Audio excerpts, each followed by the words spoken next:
வணக்கம்.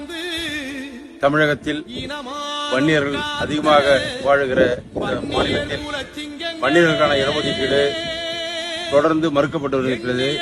தமிழக அரசாங்கத்திற்கு உச்சநீதிமன்றம் வழங்கிய தீர்ப்பின் அடிப்படையில் நாளைய தினம் 1000 நாட்களாகிறது.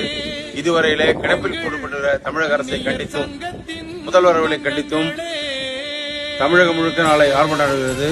அந்த வகையிலே 86 வயதிலும் பாட்டாளி நிறுவனர் மருத்துவர் ஐயா அவர்கள் நாளை விழுப்புரத்திலே அவருடைய தலைமையிலே போராடுகிறார்.